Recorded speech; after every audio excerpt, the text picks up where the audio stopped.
Hello, এই পিনাকি ভট্টাচার্য। এই তোমাকে বলছি না আমাকে ফোন দিবা না? তুমি ফোন দিলেই আমার খালি ভয় লাগে। এই বুঝি আমাকে ধুয়ে দাও, এই বুঝি আমার সত্য উদ্ধার করে ফেলো। আরে কাঁঠাল রানী, একটু সবুর করো, একটু সবুর করো। তুমি যে ওই যে হাদি হাদি হাদি যে উপরে চলে গেল, সেই হাদির উপরে কিন্তু হামলার পেছনে তুমিও আছো। আছি তো কি হয়েছে? কেউ কিছু করতে পারবে? হ্যাঁ, কেউ কিছু করতে পারবে নাকি বলো?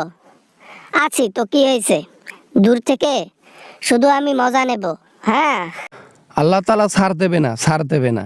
এইসবের বিচার হবে, দুনিয়াতেও বিচারটা হবে, আখেরাতে তো কোনো ছাড়ে নাই। তুমি যে কি, এটা আমি এখনো বুঝি না।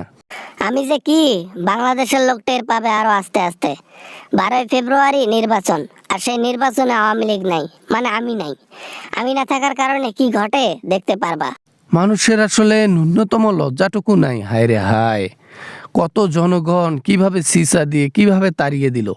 হ্যাঁ, এগুলো কি তার মাথায় নাই? অন্য কেউ হলে সেই সম্মান যাওয়ার ইয়াতে ডাইরেক্ট গিয়ে দরিয়ার মধ্যে দিলে হয় ঝাঁপ।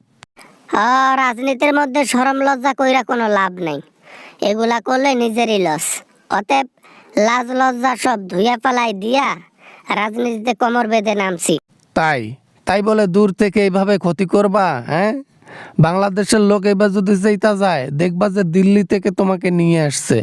আমার কথা বুঝতে পারতেছো হাসিনা?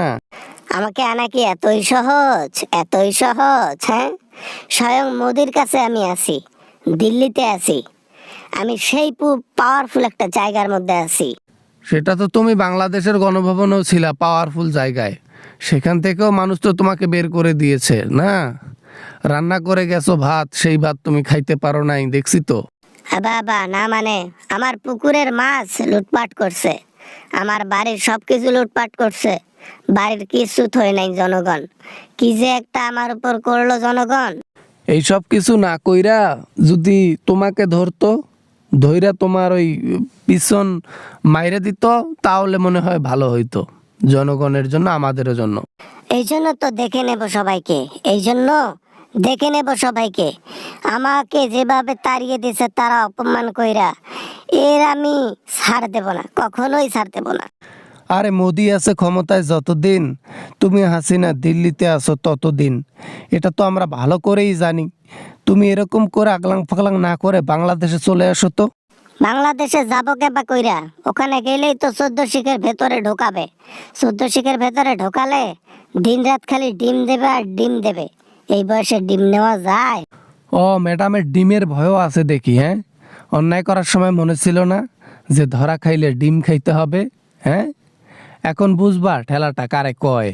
দেখো দেখো দেখো, আমার কিছুই হবে না, কিছুই হবে না। দিল্লি আমাকে কখনো নিরাশ করবে না, দিল্লি আমাকে কখনোই বের করে দেবে না। আমি তাদের জন্য অনেক কিছু করেছি। প্রয়োজন শেষে যেমন তুমি তোমার নেতা খেতাকে ছেড়ে গিয়ে ওখানে বসবাস করতেছো, ঠিক তেমন ইন্ডিয়ার প্রয়োজন শেষ হলে তোমাকেও ছুঁড়ে ফেলতে দ্বিধা করবে না সময়ের অপেক্ষা। বাবা না, মানে এই এই এই পিনাকি ভট্টাচার্য, এই মনের মধ্যে আমার ভয় ঢুকাবে না বলে দিলাম। আমার হাত পা এখনো কাঁপতেছে। হ্যাঁ, এরকম করে বলিও না। হা হা হা হা হা, এখনই কথা শুনে ভয় পেয়ে কাঁপতেছ? আরো তো দিনকাল আছে। টের পাবা হাসিনা, কত ধানে কত চাল। জনগণের হাতে একবার পড়ো। ওরে মা গো, ওরে বাবা গো, ওই ফোন রাখলাম, ফোন রাখলাম, বাই বাই বাই বাই। শোনো শোনো হাসিনা, 12 তারিখ নির্বাচন, পারলে বাংলাদেশে আসিও। তোমাকে এবার প্রেসিডেন্টের দায়িত্ব দেওয়া হবে, আসিও।